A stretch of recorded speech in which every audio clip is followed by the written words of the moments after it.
Poultry farmers అందరికీ నమస్కారం. ఈ వీడియోలో మనం చూస్తున్న చిక్స్ వైట్ పికెన్ డక్లింగ్స్. పీపీఎఫ్ హ్యాచరీస్ నుండి 2000 వైట్ పికెన్ డక్లింగ్స్ కేరళకి డిస్పాచ్ చేయడం జరిగింది.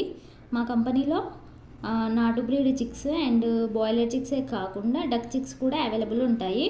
మా కంపెనీలో లభించే ఈ చిక్స్ డీటెయిల్స్ చూసినట్లయితే డే ఓల్డ్ డక్లింగ్స్ సప్లై చేస్తాము. చిక్ వెయిట్ వచ్చేసి 50 గ్రామ్స్ వరకు ఉంటాయి. అండ్ వీటి యొక్క brooding time 8 days and growing period 150 days ఉంటుంది. ఈ జాతి డక్స్కి 3 టైప్స్ ఆఫ్ లేయర్ ఫీడ్ ఇస్తారు.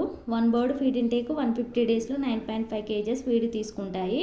అండ్ ఈ డక్స్ యొక్క బాడీ వెయిట్ 150 డేస్లో male duck 2.2 kgs and female duck 1.8 kgs ఉన్నాయి. అండ్ వీటి యొక్క ఎగ్ ప్రొడక్షన్ 150 డేస్కి స్టార్ట్ అవుతుంది. ఫుల్ వీడియో లింక్ డిస్క్రిప్షన్లో ఇస్తున్నాను, ఒకసారి మన ఛానల్కి వెళ్ళి చూడండి. మీరు ఎప్పుడు మమ్మల్ని ఇలాగే సపోర్ట్ చేయండి. ఈ వీడియోని లైక్ చేయండి, షేర్ చేయండి అండ్ అలాగే మా ఛానల్ని సబ్స్క్రైబ్ చేసుకోండి. పక్కన ఉన్న బెల్ ఐకాన్ యాక్టివేట్ చేసి ఆల్లో ఉంచండి. అప్పుడే మేము పోస్ట్ చేసే ప్రతిదీ మీకు నోటిఫికేషన్ వస్తుంది. Thank you from PPF group of companies.